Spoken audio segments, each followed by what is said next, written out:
ইলম, যা তুমি পরিপূর্ণভাবে জানো না তার অনুসারী হও না। তারপর তিনি বলেন, শোনা, দেখা এবং অতিরঞ্জিত আবেগ বা উচ্ছ্বসিত আবেগ সব কিছুর ব্যাপারেই জিজ্ঞাসা করা হবে। ইন্না সামআ ওয়াল বাসারা ওয়াল ফুআদা কুল্লু উলাইকা কানা আনহু মাসউলা। এবং তিনি এসবকে বেশ গুরুত্বের সাথেই নিয়েছেন। আপনারা যারা আরবি ভাষার সাথে পরিচিত তারা বুঝবেন, যদিও এইসব গায়রে আকিল, তার মানে এটা হবে কুল্লু তিলকা, কিন্তু আল্লাহ পাক কোরআনে বলেন কুল্লু উলাইকা। প্রকৃতপক্ষে তিনি আরও উচ্চ স্থান দিয়েছেন এটাকে। শ্রবণ শক্তি খুবই গুরুত্বপূর্ণ বিষয়, আপনার ধারণা খুবই গুরুত্বপূর্ণ, আর আপনি কেমন অনুভব করছেন তা আল্লাহর কাছে খুবই গুরুত্বপূর্ণ। উলাইকা কানা আনহু মাসউলা। তাই আল্লাহ বলছেন এটি খুবই গুরুত্বপূর্ণ একটা বিষয় যা আদতে আপনার দৃষ্টিকে এবং আপনি কিভাবে আল্লাহর সম্মুখে উপস্থিত হবেন তা পরিবর্তন করে দিবে। প্রথম অংশ, তুমি যা জানো না তা অনুসরণ করো না। এখানে কিছু সাধারণ বিষয় রয়েছে যা আমি কোরআনের উপর আলোকপাতের পাশাপাশি আপনাদের সাথে শেয়ার করতে চাই।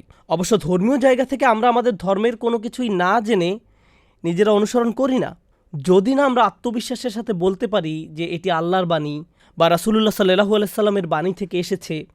কোনো কিছু কোরআনে থাকলেই এবং আপনি তা শুনলেন, আপনি কাউকে বলতে শুনলেন এই আয়াতটি কোরআনে রয়েছে এবং এই আয়াতটি এই বিষয়ে বলে। যখন আমাদের একে অপরের সাথে আলোচনা হয়, অনেক সময় আমরা এখন যা করি, দুঃখজনক বাস্তবতা এই যে আমি সহ আমাদের অধিকাংশই তেমন কোনো জ্ঞানের অধিকারী নই। আমরা বেশি কিছু জানি না। আমরা এখানে ওখানে 2-4 লাইন শুনেছি, আমরা এটার অল্প কিছু জানি, ওটার অল্প কিছু জানি, এবং আমরা মাঝে মাঝে একজন আরেকজনের সাথে কিছু বিষয় শেয়ার করি যাতে আমরা একে অন্যকে উপদেশ দিতে পারি। আমরা একটা আয়াত বা একটা হাদিস এইরকম কিছু জিনিস উদ্ধৃত করে থাকি, কিন্তু প্রায় সময় আমরা জানি না সেই আয়াত বা হাদিস আসলে কি বিষয়ে আলাপ করছে, এবং আমরা ধরে নেই যেহেতু আমরা আয়াতের অনুবাদ শুনেছি বা আয়াতের অর্থ কী তা কোনো রকমে জানি, তাই তা এই পরিস্থিতিতে প্রয়োগ করা যায়। যেমন ধরুন, কেউ একজন আরেকজনের কাছে একটা হাদিস উদ্ধৃত করলো, আপনি জানেন আপনার এটি করা উচিত কারণ রাসূল সাল্লাল্লাহু আলাইহি সাল্লাম এটি বলেছেন। আচ্ছা, কোথায় তিনি এটি বলেছেন? এটি বুখারীতে আছে এবং এটি সহিহ, দারুণ একটি বিশুদ্ধ হাদিস।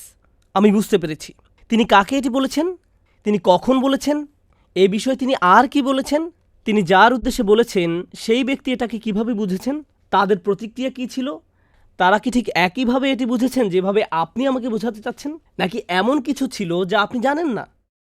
এখানে প্রসঙ্গ থাকে, বৃহৎ কোনো একটা প্রেক্ষাপট থাকে। যেমন ধরুন, আপনার দুজন বন্ধু পেছনে কথা বলছে এবং আপনি হেঁটে যাচ্ছেন, আর আপনি একটা বাক্য শুনলেন। বন্ধুদের একজন আরেকজনকে বলছে, আজকে তোমাকে আমি শেষ করে দিব, এবং আপনি কেবল এই অংশটিই শুনলেন, আজকে তোমাকে শেষ করে দিব, এবং আপনি সেই অবস্থায় এই বলে হেঁটে চলে গেলেন, আমি পুলিশকে এই ব্যাপারে জানাবো, কারণ এই ভাইটি অন্য আরেকটি ভাইকে হত্যা করবে। এটি সহিহ, বিশুদ্ধভাবে লিপিবদ্ধ করা হয়েছে, এটি সত্য, সে এটা বলেছে, কিন্তু সে কেবল বলছিল আমি তোমাকে বাস্কেটবল মাঠে ধ্বংস বা পরাজিত করব। সে কেবল বলছিল আমি তোমাকে ধাক্কা দেবার আগেই ভালো ভালোই আমাকে নিয়ে মজা করা বন্ধ করো। সে সম্পূর্ণ ভিন্ন জিনিস বুঝিয়েছে, তাই না? কনটেক্সট বা প্রসঙ্গ সব পরিবর্তন করে দেয়। এজন্যই কেবল আপনি যদি বলেন দেখুন বইতে এটি রয়েছে, এটিই বলা হয়েছে, তার মানে এই না যে আপনি প্রসঙ্গটি ধরতে পেরেছেন।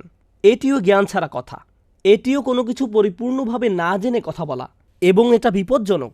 তার মানে আপনি এবং আমি বুঝতে অক্ষম, এবং তা আমরা অন্য আরেকজনের উপর চাপিয়ে দিচ্ছি এবং তার জীবনকে কঠিন করে দিচ্ছি। এজন্য আমাদের সতর্ক হওয়া উচিত। বিশেষভাবে সতর্ক হওয়া উচিত আপনার ধৈর্য ধরার বা শুকরিয়া আদায় করার ব্যাপারে। এ জাতীয় বিষয়ের সাধারণ উপদেশগুলো জানেন এবং এসব ভালো, কিন্তু আরও কিছু বিষয় রয়েছে। কোনো বিষয়কে তার প্রসঙ্গের বাইরে এনে গ্রহণ করার একটা উদাহরণ আমি আপনাদেরকে দেব। একজন মা আমার কাছে আসলেন, তার সন্তান নিয়ে তিনি খুবই হতাশ। তার সন্তান নামাজ আদায় করা বন্ধ করে দিয়েছে, সে নেশা করছে, মদ পান করছে, এবং সে বাসা ছেড়ে চলে গিয়েছে, কোনো এক গার্লফ্রেন্ডের সাথে বসবাস করছে, সকল প্রকার গুনাহ করছে, তাই না? এবং মহিলা খুবই তাকওয়াবান, ধার্মিক একজন মানুষ। তিনি তার সন্তানকে বারবার উপদেশ দিতে দিতে মানসিকভাবে ভেঙে পড়েছেন এবং শেষমেশ তিনি হাল ছেড়ে দিয়েছেন, এবং তিনি বললেন আমি আমার সন্তানকে বললাম সে আর আমার সন্তান নয়, এবং এটা বলে আমি অন্তরে শান্তি পেয়েছি। এমনকি আল্লাহ নূহ আলাইহিস সালামকে বলছেন ইন্নাহু লাইসা মিন আহলিক ইন্নাহু আমালুন গায়রু সলিহ। নূহ আলাইহিস সালাম যখন নৌকায় ছিলেন এবং তার সন্তান যখন ডুবে যাচ্ছিল, তিনি বললেন এটি আমার পরিবার। আল্লাহ নূহ আলাইহিস সালামকে বললেন সে আপনার পরিবার নয়, সে মোটেই ভালো কেউ নয়। তো সেই মহিলা বললেন হ্যাঁ, আমার সন্তানও মোটেই ভালো কেউ নয়। তাই নূহ আলাইহিস সালাম যা বলেছেন আমি তা বলার সিদ্ধান্ত নিলাম। আমি বললাম আপনি আমার নিজের মায়ের মতন, একটু বসুন। আপনি কি আপনার সন্তানকে 950 বছর যাবৎ দাওয়াত দিয়েছেন এবং আল্লাহ কি আপনার কাছে ওহী নাজিল করেছেন যে সে আর আপনার সন্তান নয়? তিনি কি সেটা করেছেন? কত সময় ধরে আপনি এই সমস্যার সম্মুখীন? গত 9 মাস ধরে। তাহলে নূহ আলাইহিসসালামকে উদ্ধৃত করার আগে আপনার আরও 949 বছর পার করতে হবে। শান্ত হন, সে এখনও আপনার সন্তান। তার জন্য আপনি দোয়া করুন। এটি হতাশাজনক, কিন্তু তার জন্য আপনার এটি করা লাগবে না। আপনি কোরআন থেকে একটি আয়াত নিয়ে এসে এর মাধ্যমে তাকে আঘাত করে বলতে পারেন না, আমার কাজ শেষ। না, এটা একটা অপরাধ। এটাই ওয়ালা তুকফু মা লাইসা লাকা বিহি ইলম। সেই আয়াতটা আবার মনে করুন, ওয়ালা তাকুনু কাল্লাযীনা ক্বালু সামি'না ওয়া হুম লা ইয়াসমাউন। তোমরা তাদের মতো হয়ো না যারা বলেছিল আমরা শুনলাম, কিন্তু তারা প্রকৃতপক্ষে শোনেনি, তারা মূলত গভীরভাবে চিন্তা করেনি। এ কারণে আল্লাহ বলেন, আফালা ইয়াতাদাব্বারুনাল কুরআন আম আলা কুলুবিন আকফালুহা। আপনি যদি খুতবা থেকে অন্য কিছু মনে নাও রাখেন, কেবল এই অংশটি মনে রাখুন, আল্লাহ সুবহানাহু ওয়া তাআলা যেসব লোক কোরআন নিয়ে গভীরভাবে চিন্তা বা ধ্যান করে না তাদের ব্যাপারে বলছেন। কেন তারা গভীরভাবে চিন্তা করে না? তিনি বলেন, কারণ তাদের অন্তর তালাবদ্ধ। আকফালুহা, এটি তাদের নিজেদেরই, তাদের অন্তরে তাদের নিজেদেরই তালা দেওয়া। এর অর্থ কি?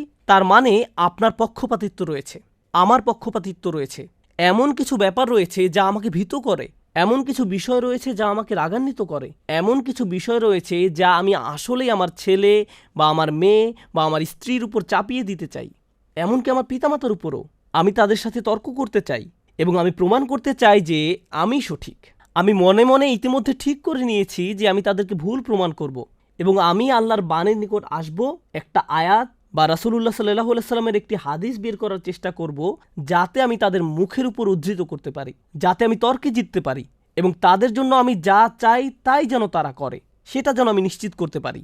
আমি আল্লাহর কিতাবের নিকট আল্লাহর সন্তুষ্টি খোঁজার জন্য আসিনি। আমি এর কাছে আসতে চেয়েছি যাতে আমি একটা অস্ত্র খুঁজে বের করতে পারি, যা আমি আমার কথার যুদ্ধে ব্যবহার করতে পারবো। এটিও অন্তরের উপর এক ধরনের সিল।